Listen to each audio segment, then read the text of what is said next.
성경 말씀 전도서 1장을 보겠습니다.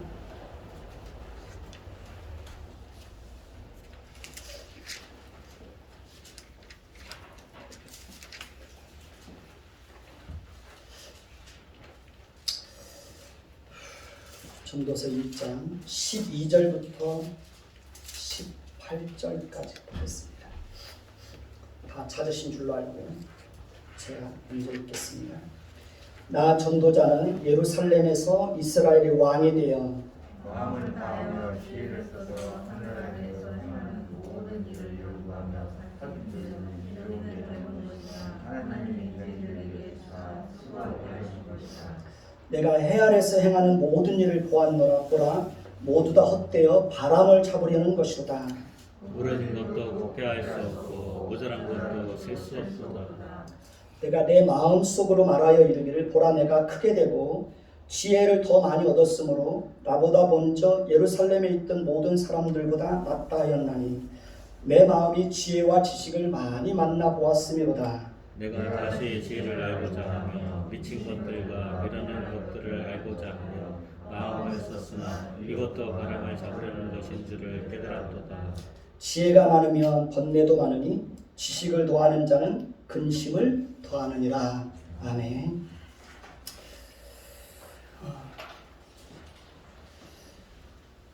오늘은 시간이 좀 지나서 찬송은 생략하겠습니다. 오늘 말씀 12절을 보면 나 전도자는 예루살렘에서 이스라엘의 왕이 되었다고 말하고 있습니다. 왕은 절대 권력을 가진 자입니다. 왕은 모든 것을 동원할 수 있는 힘이 있습니다. 왕은 무엇이든지 할 수 있는 능력이 있습니다. 왕의 말 한마디면 사람을 죽일 수도 있고 살릴 수도 있습니다. 전도자가 자신을 예루살렘에서 이스라엘의 왕이 되었다고 말하는 의도는 자신의 지위를 자랑하기 위해서가 아닙니다. 전도자는 자신이 왕으로서 개인적이고 집단적으로 자신이 동원할 수 있는 모든 것을 다 동원해서 연구하고 경험하고 내린 결론이기 때문에 자신보다 더 나은 결론을 내릴 수 있는 사람은 이 세상에는 아무도 존재하지 않는다는 것을 말하기 위해서 자신이 예루살렘에서 이스라엘의 왕이 되었다고 소개하고 있는 것입니다. 오늘 말씀 16절을 보십시다. 16절입니다. 16절을 보면 내가 내 마음속으로 말하여 이를 보라, 내가 크게 되고 또 지혜를 더 많이 얻었으므로 나보다 먼저 예루살렘에 있던 모든 사람들보다 낫다 하였나니 내 마음이 지혜와 지식을 많이 만나보았다고 말하고 있습니다. 솔로몬은 자신 한 사람의 그 지혜가 먼저 예루살렘에 있던 모든 사람들보다 더 나았다는 겁니다. 그러니까 그는 지혜와 지식을 많이 만나보았다고 말하고 있습니다. 우리는 솔로몬 한 사람의 지혜가 얼마나 뛰어났는지를 성경을 통해서 확인할 수 있습니다. 열왕기상 4장을 한번 보십시오. 열왕기상 4장 29절에서 34절을 보시기 바랍니다.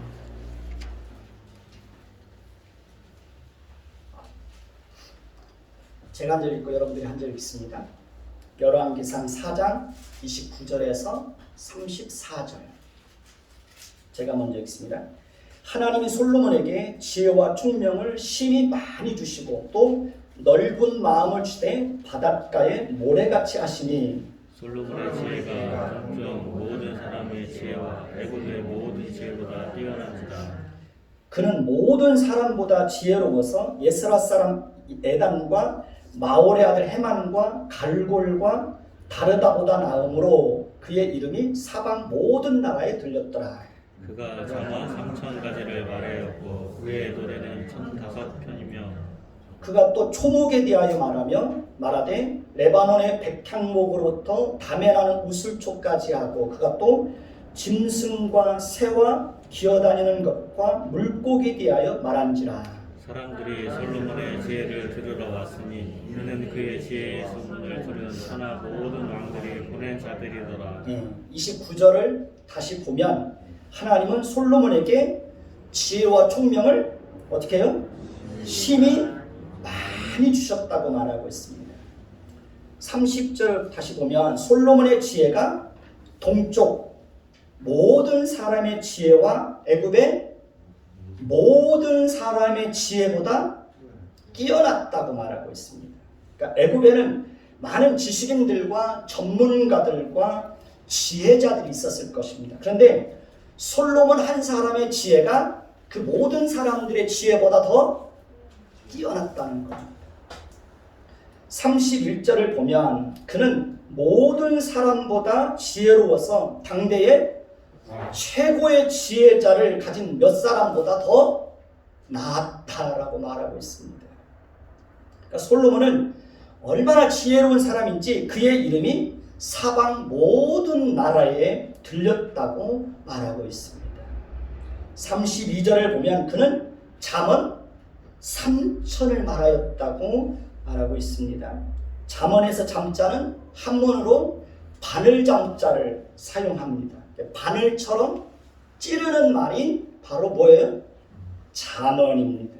바늘로 찌르듯이 어떤 말을 해서 상대방에게 교훈과 지혜를 주는 것입니다. 그것이 바로 잠언입니다.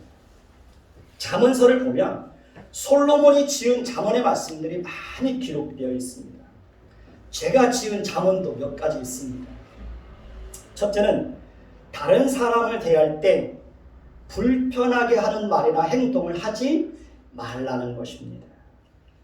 우리는 사람을 대할 때 불편하게 하는 말이나 행동을 할 때가 많이 있죠. 많이 있습니다.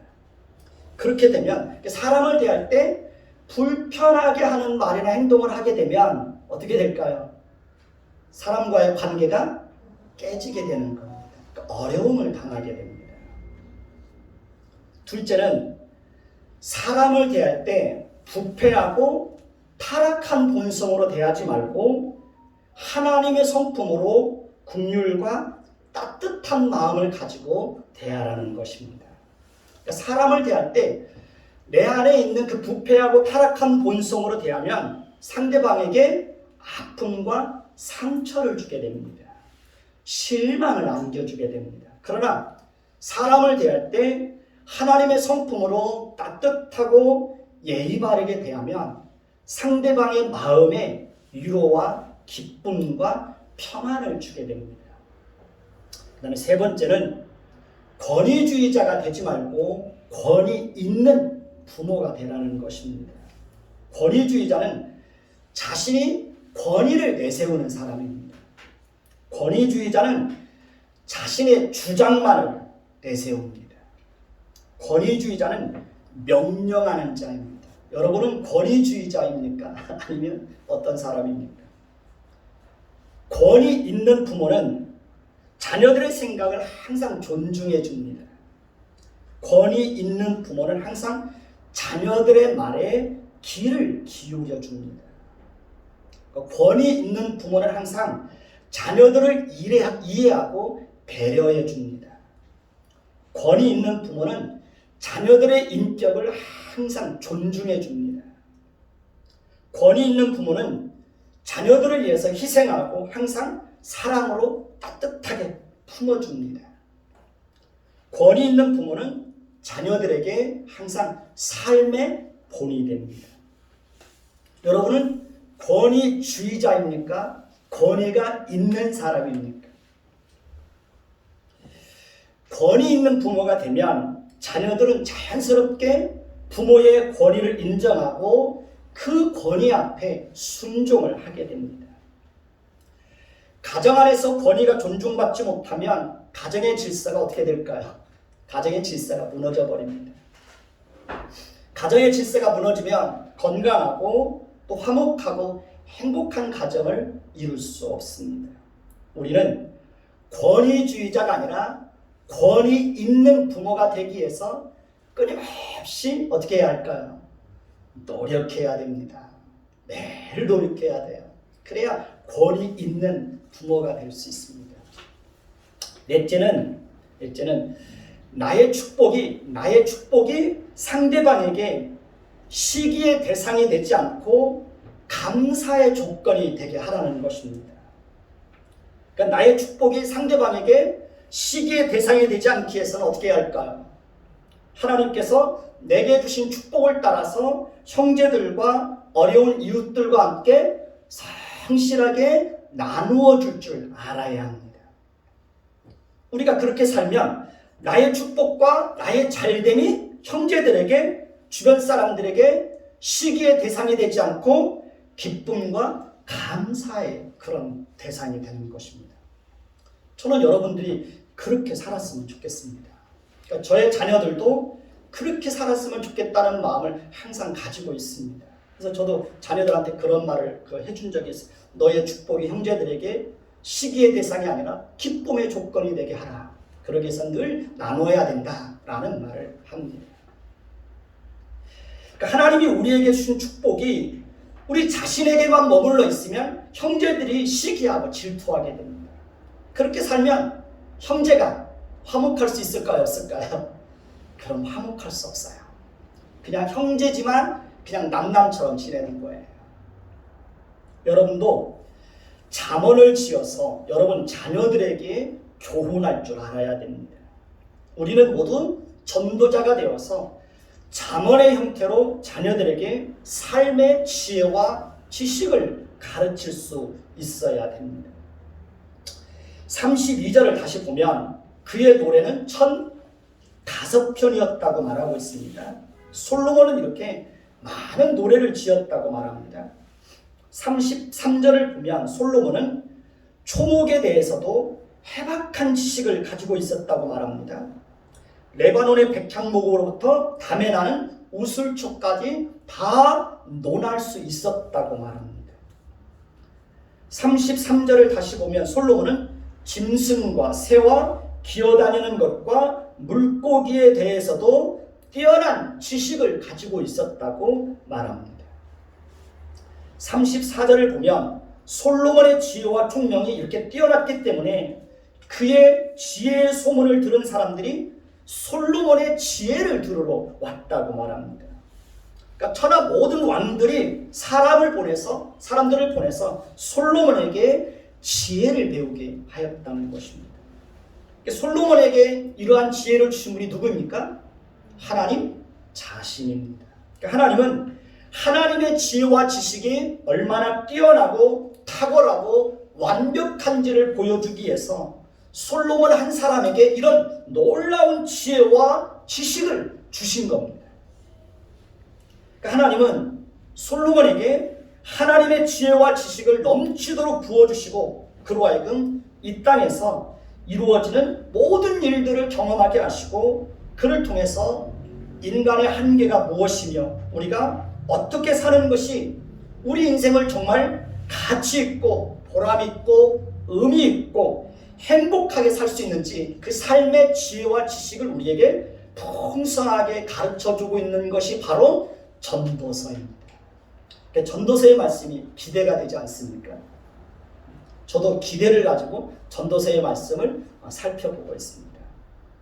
제가 최선을 다해서 전도서의 말씀을 연구하고 또 살펴서 여러분들에게 삶의 지혜를 전해드리도록 그렇게 하겠습니다.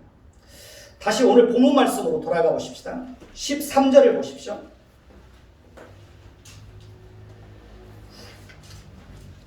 13절을 보면 마음을 다하여 지혜를 써서 하늘 아래에서 행하는 모든 일을 연구하며 살핀즉 이는 괴로운 것이니 하나님이 인생들에게 주사 수고하게 하신 것이라고 말하고 있습니다. 그러니까 전도자는 마음을 다해서 하나님께서 자신에게 주신 모든 지혜와 지식과 왕으로서 그가 동원할 수 있는 모든 권력과 힘을 다 동원해서 하늘 아래서 행하는 모든 일을 연구하고 살펴보고 이해하려고 노력했다는 것입니다. 사람 안에는 지적인 본능이 있습니다. 그래서 사람들은 그 지적인 본능을 채우기 위해서 무엇인가 본질을 찾기 위해서 끊임없이 연구하고 노력을 합니다. 그런데 솔로몬은 그것에 대해서 뭐라고 말합니까? 괴로운 것이라고 말합니다. 사람 안에는 지적인 본능이 있어서 끊임없이 그 욕구를 채워보려고 하지만 거기에도 반드시 뭐가 있다는 것입니까? 한계가 있다는 겁니다. 저도 25년 동안 성경을 읽고 매주 설교를 하고 있지만 아직도 모르는 게 너무 많아요. 그리고 너무 잘 잊어버려요. 전도자는 자신이 모든 지혜와 지식을 다 동원해서 해 아래서 이루어지는 모든 일을 연구하고 살펴보고 이해하려고 했지만 알 수 없고 이해할 수 없는 일들이 너무 많더라는 거예요. 특히 우리는 하나님이 하시는 일을 알 수 있을까요? 없을까요? 하나님이 하시는 일을 알 수 없어요. 바람의 길이 어떠함과 아이벤자의 태에서 그 뼈가 어떻게 자라는 것을 알지 못함 같이 만사를 성취하시는 하나님의 일을 내가 알지 못함이라. 우리는 하나님이 하시는 일을 다 알 수가 없어요. 우리는 내일 일도 알 수 없어요. 그렇기 때문에 전도자는 해 아래서 이루어지는 모든 일을 연구하고 살핀 결과 괴로운 것이다 라고 결론을 내리고 있습니다. 13절을 다시 보면 전도자는 인간이 이 땅에서 행하는 모든 일은 괴로운 것이고 그것은 하나님이 인생들에게 주사 수고하게 하신 것이라고 말하고 있습니다. 인류의 최초의 조상인 아담과 하와가 범죄함으로 모든 인류에게 내려진 형벌의 내용이 무엇입니까? 그것은 식물을 얻기 위해서는 이마에 뭘 흘려야 됩니까? 땀을 흘려야 된다고 했습니다. 그러니까 노동이 저주와 징벌의 내용으로 주어지는 것입니다. 그렇기 때문에 모든 인간은 식물을 얻기 위해서 끊임없이 반복된 삶을 살아야 합니다. 그리고 그 반복된 삶으로 인하여 피곤함도 말로 다 할 수 없다는 거예요. 전도자는 인간이 이 땅에서 행하는 모든 노동이 무가치하다고 말하는 것이 절대 아닙니다. 전도자는 죄의 결과 이 땅에서 인간이 겪는 모든 비참함이 얼마나 힘들고 고통스럽고 괴로운 일인지를 우리에게 드러내 보여주고 있는 것입니다. 하나님께서 전도자를 통해서 해 아래서 이루어지고 있는 인간의 모든 비참함에 대해서 말하고 있는 것은 우리를 그 모든 비참함과 고통으로부터 구원해 주시고 우리를 위로해 주시고 우리를 가치 있는 삶으로 인도해 주실 수 있는 분은 오직 예수 그리스도 한 분밖에 없다는 것을 알게 하시기 위해서 인간이 겪게 되는 그 모든 비참함들을 드러내 주는 겁니다.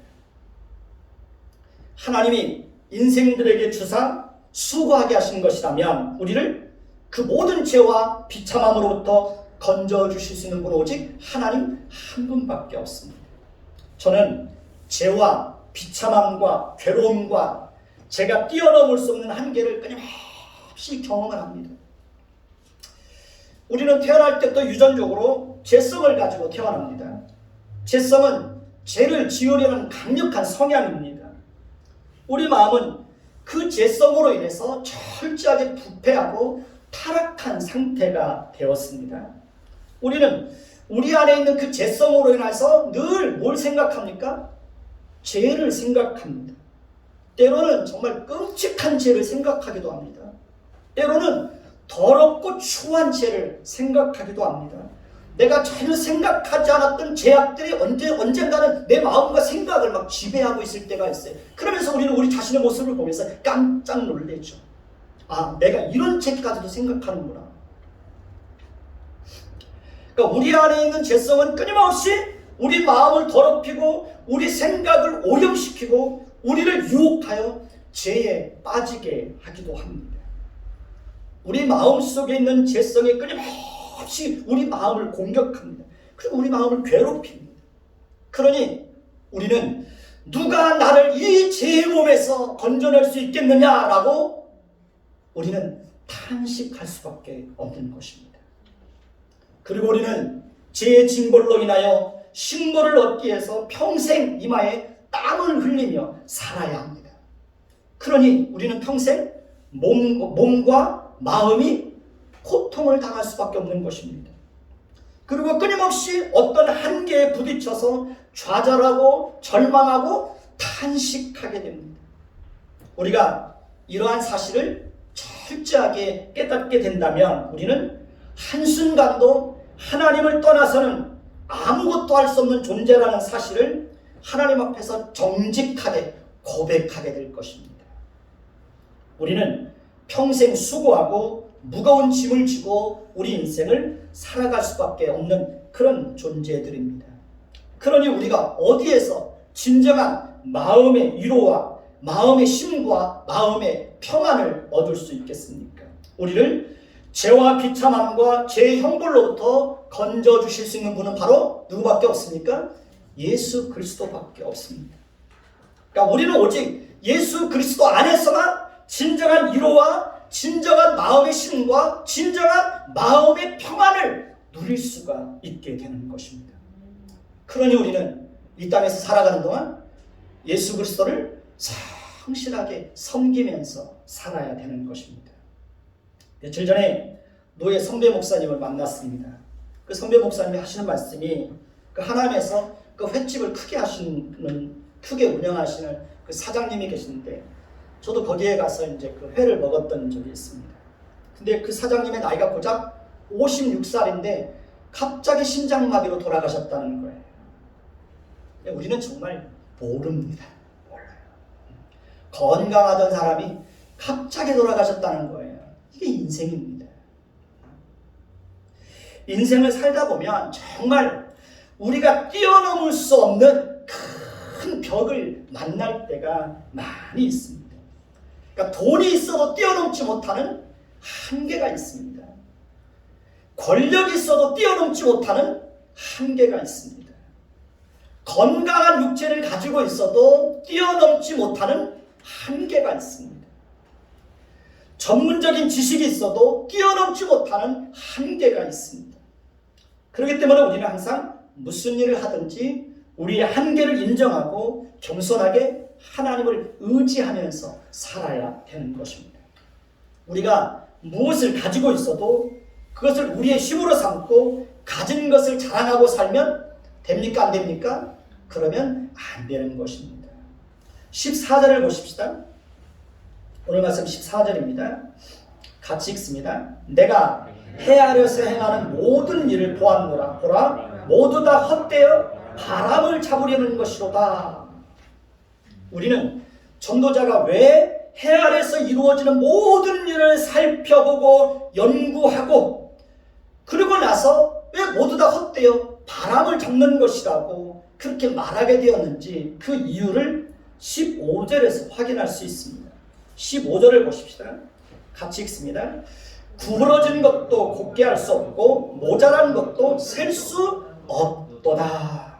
우리는 이 말씀 속에서 전도자의 그 탄식과 절규의 소리를 들을 수 있어야 합니다. 전도자는 왕입니다. 전도자는 전무후무한 하나님의 지혜와 지식을 소유한 사람입니다. 전도자는 왕으로서 자신이 가진 모든 능력과 힘을 개인적이고 집단적으로 다 동원할 수 있는 그런 능력이 있는 사람입니다. 그러나 그 또한 할 수 없고 알 수 없고 모자라고 부족한 것들이 너무 많다는 것을 고백하고 있습니다. 그러니까 전도자는 다시 한번 자신이 뛰어넘을 수 없는 큰 한계 앞에서 절망하고 탄식하고 절규하고 있는 것입니다. 전도자는 모든 지혜와 지식과 모든 능력을 다 동원해서 구부러지고 어긋나고 잘못되고 비뚤어진 것들을 곧게 하고 바로잡아보려고 했지만 자신의 힘으로는 그것을 곧게 하고 바로잡을 수 있는 능력이 자신에게는 없더라는 거예요. 그 사실을 절실하게 깨닫게 되었다고 고백하고 있습니다. 그리고 모자라고 부족한 것도 셀 수 없이 많더라는 거예요. 문재인 대통령은 대통령 취임식 때 한 번도 경험해보지 못한 나라를 만들겠다고 국민들에게 약속했습니다. 그러나 지금은 그 말이 조롱거리가 되고 있는 것이 현실입니다. 문재인 대통령은 취임식 때 기회는 평등하고 과정은 공정하고 결과는 정의로울 것이라고 하는 그 역사의 길이 남을 명연설을 하였습니다. 많은 국민들이 그 말에 큰 감동을 받았을 것입니다. 저도 마찬가지입니다. 어떤 목사님은 문재인 대통령을 적극적으로 지지했던 목사님은 문재인 대통령이 이 말을 했을 때 너무 감동이 돼서 울었다고 그러더라고요. 그만큼 감동이 됐다는 거예요. 그러나 대통령 취임식 때 했던 약속이 그대로 지켜지고 있다고 믿고 있는 국민은 그렇게 많지 않다고 봅니다. 왜냐하면 대통령 스스로도 그 약속을 지키지 않았고 현 정부 관계자들과 집권 여당도 스스로 공정과 정의의 가치를 무참히 짓밟아 버렸습니다. 그래서 국민들이 분노하고 청년들이 분노하고 들고 일어나서 이번에 무서운 심판을 내린 것입니다. 그들은 이제 겨우 자신들이 잘못됐다고 사과합니다. 그러나 그들의 진정성을 믿는 국민들이 과연 얼마나 있겠습니까? 요즘 우리 사회를 보면 거짓과 이선이 가득하고 죄로 오염되고 부패하고 부정과 불법이 가득하고 악인이 득세하고 제대로 된 것이 많지가 않습니다. 그러니까 사회 구석구석을 보면 구부러져 있고 뒤틀려져 있는 것들이 너무 많습니다. 그것이 우리 눈에도 보입니다. 그런데 문제는 그러니까 냉철한 이성을 가지고 바라보면 구부러져 있고 뒤틀려져 있는데 그것을 바로잡을 수 있는 능력이 우리에게는 없다라는 것입니다. 모자라고 부족한 것도 셀 수 없이 많은데 우리에게는 그것을 채울 능력이 없다는 겁니다. 그러니까 답답한 거죠. 그러니까 국민들이 분노하는 거죠. 김영삼 대통령도 뒤틀려져 있는 역사를 바로잡으려고 노력했지만 그 역시 한계를 벗어나지 못했습니다. 아들의 문제 때문에 국민들 앞에 고개를 숙여야 했습니다. 김대중 대통령도 역사를 바로잡아보려고 했지만 그 역시 한계에 부딪혀서 하지 못했습니다. 김대중 대통령도 역시 아들의 문제로 국민들 앞에 머리를 숙여야 했습니다. 노무현 대통령도 뒤틀려져 있는 역사를 바로잡아보려고 했지만 그 또한 실패하고 말았습니다. 문재인 대통령도 줄기차게 적폐청산을 주장했지만 그 또한 지금 적폐가 되어서 심판의 대상이 되고 있습니다. 우리가 아무리 노력해도 세상은 점점 부패하고 타락하게 될 것입니다. 세상은 절대로 좋아지지 않습니다. 세상은 점점 멸망을 향하여서 치닫게 되어 있습니다. 역사는 종말을 향하여서 달려가고 있습니다. 한 사람의 능력이 아무리 뛰어나도 바꿀 수 없는 것이 있습니다. 아무리 모든 분야에서 해박한 지식을 가지고 있어도 모자라고 부족한 것도 셀 수 없을 만큼 많이 있습니다. 저 역시도 모자라고 부족한 것이 너무 많은 사람입니다. 저는 기계를 잘 못 만집니다. 저희 집사람은 컴퓨터를 참 잘 만져요. 어제도 프린터기가 고장이 나가지고 그 설교를 뽑아야 되는데 집사람 올 때까지 기다렸다가 요거 설교 좀 뽑아줘. 저도 못하는 게 너무 많아요. 부족한 게 너무 많아요. 너무 많아요. 저도 종종 제가 할 수 없는 어떤 한계에 부딪혀서 자주 절망하고 좌절에 빠지기도 합니다. 제가 만약에 정말 여러분들을 변화시킬 수 있는 능력이 저에게 있다면 여러분 한 사람 한 사람들을 성숙한 그리스도인, 그러니까 하나님의 성품을 풍성하게 닮은 성숙한 그리스도인들로 여러분들을 다 바꿔놓을 거예요.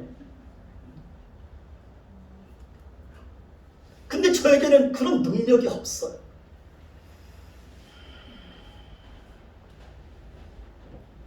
설교자들이 늘 그 좌절하는 게 거기에 있어요. 그러니까 설교자 자신에게 능력이 없어요. 그래서 정말 성도들이 변했으면 좋겠는데 나한테는 능력이 없는 거예요. 그러니까 어떻게 하지를 못하는 거예요. 늘 안타깝고 그것 때문에 좌절하고 절망하고.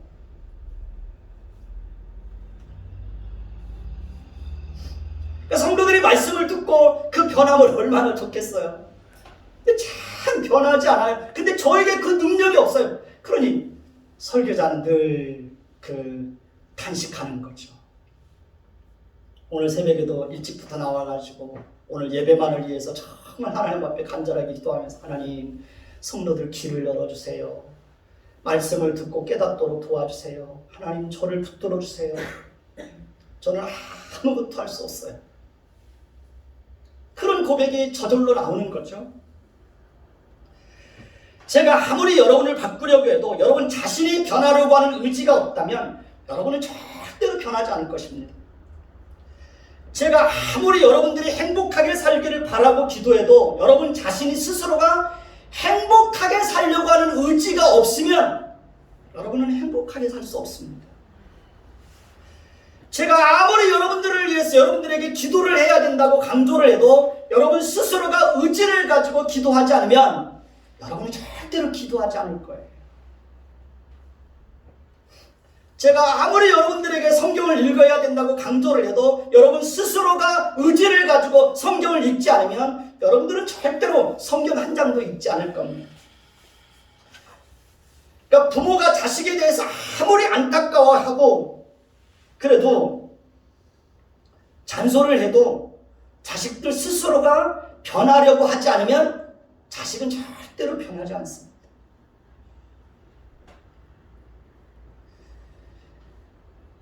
부인들이 남편들한테 막 잔소리 하잖아요. 잔소리해서 변하면 얼마나 좋겠어.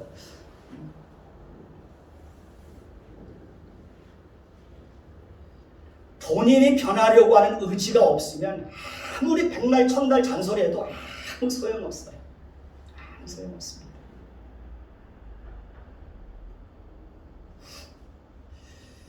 부모가 자식의 인생을 대신 살아줄 수 있다면 정말 부모들이 멋지게 살 거예요.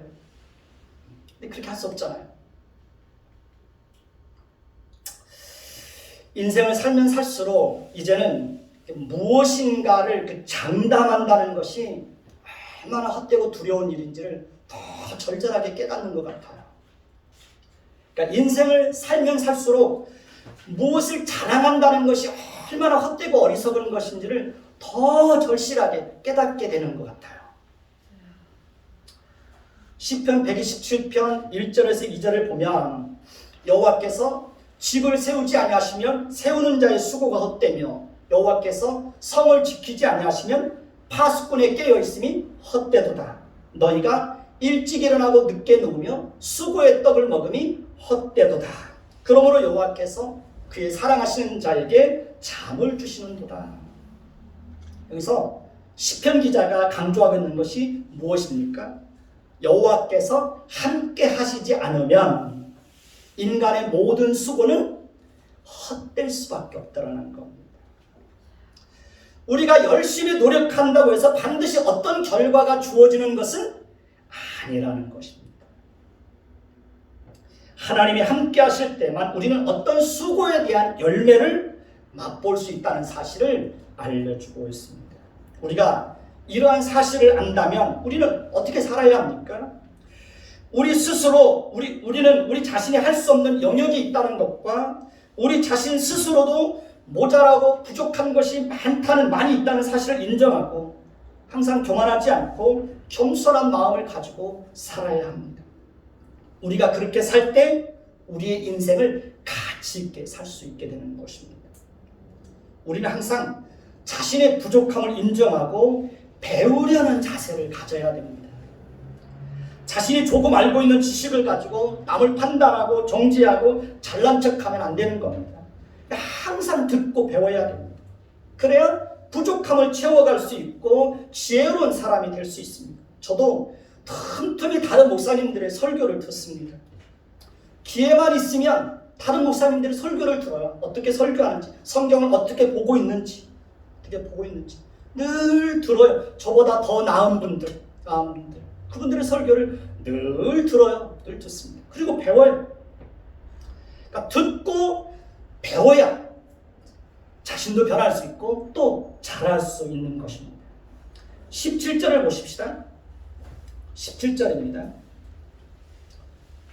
17절 제가 읽습니다. 내가 다시 지혜를 알고자 하여 미친 것들과 미련한 것들을 알고자 하여 마음을 썼으나 이것도 뭐와 같아요? 바람을 잡으려는 것인 줄을 깨달았도다. 참 사람에게는 이성이 있습니다. 이성은 상황을 보고 판단할 수 있는 능력입니다. 그래서 이성이 바르게 작동을 하게 되면 무엇이든지 정확하게 판단하고 행동을 하게 됩니다. 그러나 이성이 바르게 작동하지 않으면 무엇이 옳고 그릇된 것인지에 대한 분별력을 잃게 됩니다. 그래서 이성이 바르게 작동하지 않으면 아무리 똑똑하고 지식이 많은 사람이라고 할지라도 때때로 그러니까 보통 사람들이 전혀 이해할 수 없는 말과 행동을 하게 됩니다. 때때로 정말 오늘 말씀에서 말하고 있는 것처럼 미친 짓과 미련한 짓들을 행합니다. 충남도지사, 부산시장, 서울시장 모두 성추행 사건으로 물러난 사람들입니다. 만약에 그들 속에서 이성의 능력이 바르게 작동을 했다면 그들은 그렇게 어리석고 미련하고 미친 짓을 하지 않았을 것입니다. 그들은 이성을 상실하고 스스로 부끄럽고 추한 죄를 범하게 되었습니다. 다윗도 우리아의 아내 밧세바를 범하고 그것을 감추기 위해서 우리아를 전쟁터에 내보내서 죽게 했습니다. 만약에 다윗의 마음속에 있는 그 이성의 능력이 바르게 작동했다면 그는 그렇게 어리석고 미친 짓을 행하지 않았을 것입니다.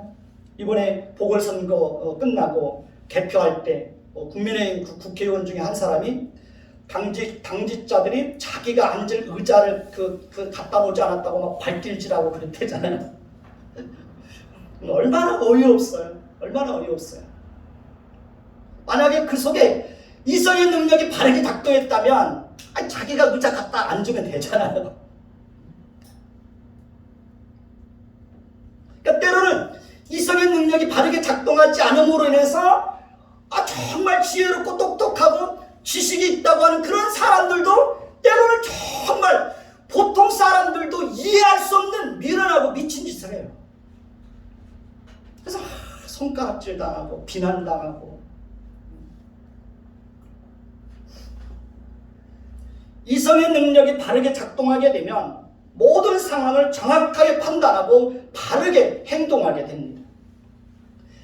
이성의 능력이 바르게 작동을 하게 되면 자신이 어떤 행동을 했을 때 그 결과가 어떻게 될 것인지를 알게 됩니다. 그래서 항상 매사에 언행을 조심하게 됩니다. 그러나 우리는 때로 이성을 잃고 감정에 사로잡혀서 말하고 행동할 때가 종종 있습니까? 없습니까? 종종 있잖아요. 그러니까 이성을 잃고 미련하고 미친 짓을 행할 때가 종종 있어요? 없어요? 종종 있잖아요. 안 그런 척 하시고 그러시는데 우리는 순간순간 그 이성의 능력을 잃어버리고 감정에 치우쳐서 말하고 행동할 때가 많아요. 이것은 우리 이성의 능력에도 뭐가 있다는 거예요? 한계가 있다는 걸 보여주고 있는 거예요.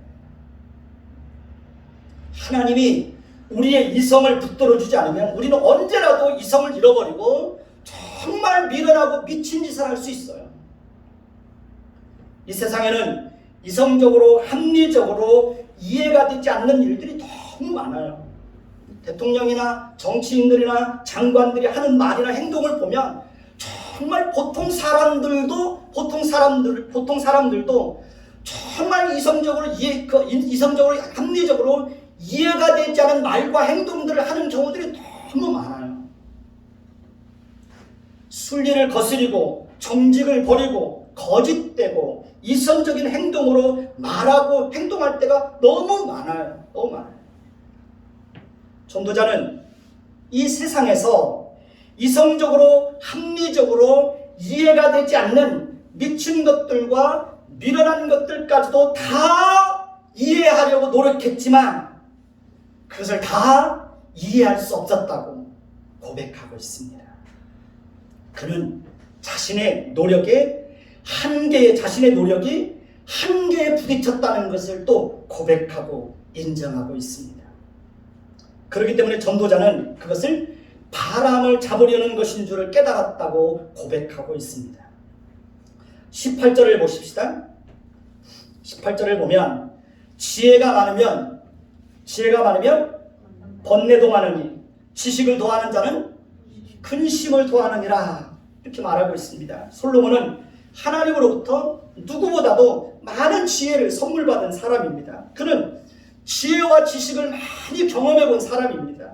그럼에도 불구하고 솔로몬은 지혜를 알고자 하고 미친 것과 미련한 것들을 알고자 힘썼지만 이러한 수고도 바람을 잡는 것과 같은 헛된 이름을 깨달았다고 고백하고 있습니다. 그 이유가 뭘까요? 그 이유는 이 세상을 관찰하고 연구하면 할수록 지혜가 많아지는 것 같지만 오히려 뭐가 더해진다는 거예요? 번뇌가 더해지더라는 겁니다. 지식이 더해질수록 근심도 더해지더라는 거예요.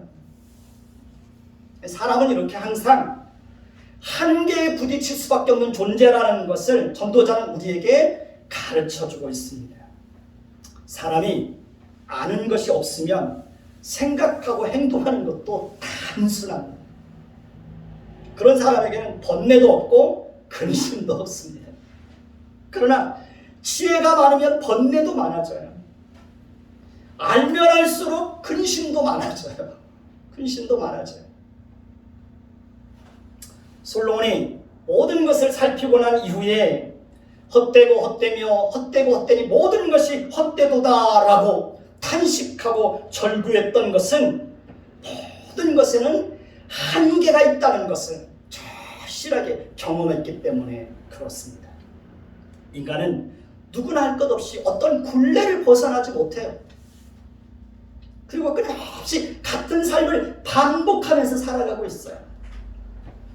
새로운 것을 찾지만 새로운 것도 없어요.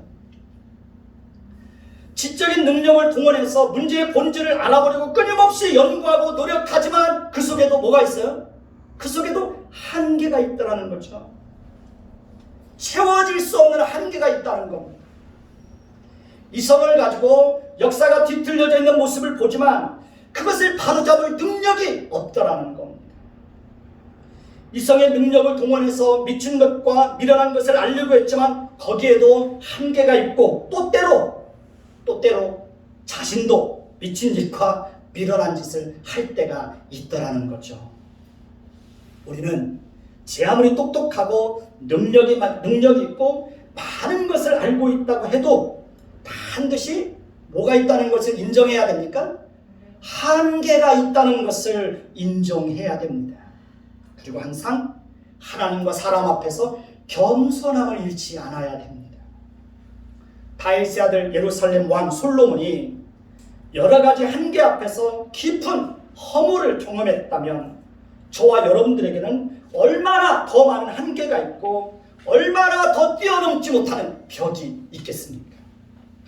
우리는 우리가 뛰어넘을 수 없는 큰 절벽 앞에 맞닥뜨려 보아야 합니다.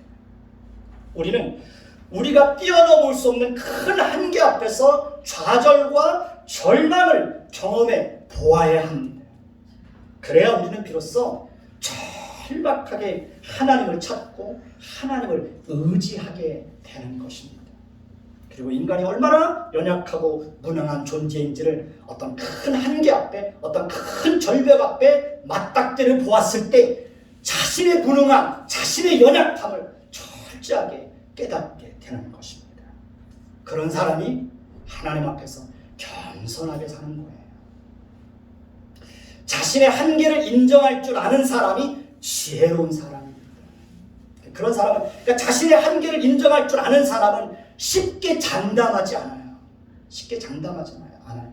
뭘 자랑하지 않아요. 요즘에는 금방 말씀을 드렸지만 뭘 자랑하고 뭘 장담한다는 게 사실은 두려워요. 한번 따라서 해봅시다. 하나님, 내 안에도 뛰어넘지 못하는 많은 벽이 있습니다. 한계가 있습니다. 겸손하게 하옵소서. 하나님만 바라보며 살게 하옵소서. 기도하겠습니다. 하나님, 우리가 뛰어넘지 못하는 많은 벽이 있습니다. 우리가 뛰어넘지 못하는 한계가 있습니다. 우리는 그 뛰어넘지 못하는 벽 앞에, 뛰어넘지 못하는 그 한계 앞에 늘 좌절하고 절망하며 살아갈 수밖에 없는 그런 인생입니다. 하나님, 그런 우리를 하나님께서 불쌍히 여겨주시고 우리의 한계를 인정하고 하나님을 의지하며 하나님을 바라보며 하나님 앞에서 겸손한 인생을 살아갈 수 있도록 우리에게 날마다 은혜를 베풀어 주옵소서.